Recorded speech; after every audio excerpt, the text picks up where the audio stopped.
দর্শক, অবশেষে কারাগারে যেতেই হলো অভিনেতা জাহের আলভিকে। স্ত্রীকে আত্মহত্যায় প্ররোচনার অভিযোগে দায়ের করা মামলায় ছোট পর্দার অভিনেতা জাহের আলভিকে কারাগারে পাঠানোর আদেশ দিয়েছেন আদালত।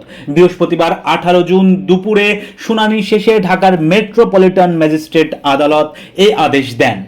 এদিন আইনজীবীর মাধ্যমে আদালতে আত্মসমর্পণ করে জামিন আবেদন করেন জাহের আলভি।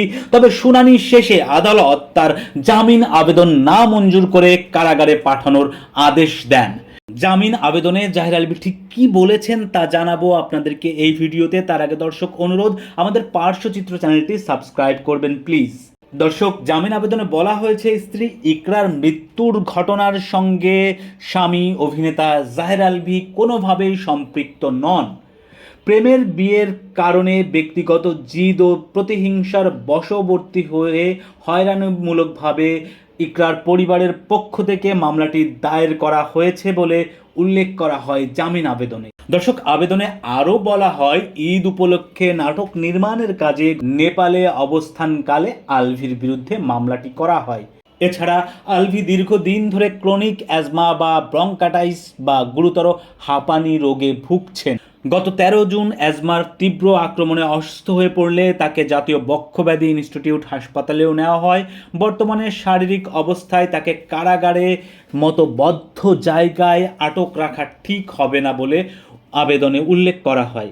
তাই তাকে জামিনে মুক্তি দিয়ে ন্যায় বিচার নিশ্চিত করার দাবি জানানো হয়। অপরদিকে বাদীপক্ষ জামিনের বিরোধিতা করে। উভয় পক্ষের শুনানি শেষে আদালত জামিন আবেদন না মঞ্জুর করে আলভিকে কারাগারে পাঠানোর আদেশ দেন। দর্শক, এখন ঘটনা যেটি ঘটলো, কারাগারে যাওয়া মানে আলভিকে আপাতত কারাগারেই থাকতে হচ্ছে। কারাগারে থাকা অবস্থায় তার পক্ষ থেকে আবারও জামিন আবেদন করার সুযোগ রয়েছে।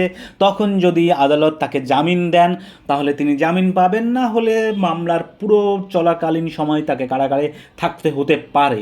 আর যদি জামিন পাওয়া মানেই কিন্তু মামলা থেকে পুরোপুরি মুক্ত হওয়া নয়। মামলায় জামিন পেলেও তাকে আসামি হিসেবে এই মামলায় হাজিরা দিয়ে যেতেই হবে যতদিন না মামলার বিচার কাজ পুরোপুরি শেষ হয়।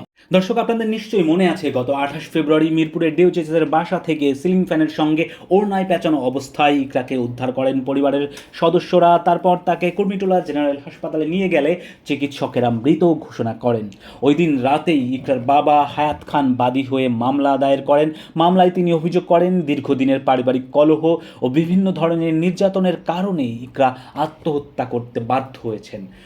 মামলায় আলভি ছাড়াও তার মা নাসরিন সুলতানা শিউলিকে আসামি করা হয়। তবে গত 4 জুন জাহের আলভির মা নাসরিন সুলতানা শিউলি আদালতে আত্মসমর্পণ করে জামিন পেয়েছেন। দর্শক, আপনারা নিশ্চয়ই জানেন জাহের আলভি ও ইকরা 2010 সালে বিয়ে করেন, অর্থাৎ তাদের প্রায় 16 বছরের সংসার ছিল। এই সংসার জীবনে তাদের একটি ছেলে সন্তানও রয়েছে। ছেলেটির জন্য আমাদের শুভকামনা রইল আপনাদের জন্যেও। পরবর্তী কোনো আপডেট পাওয়ার সঙ্গে সঙ্গে আপনাদেরকে জানিয়ে দেব। সেই পর্যন্ত সাবস্ক্রাইব করে সঙ্গে থাকুন আমাদের পার্শ্বচিত্র চ্যানেলের।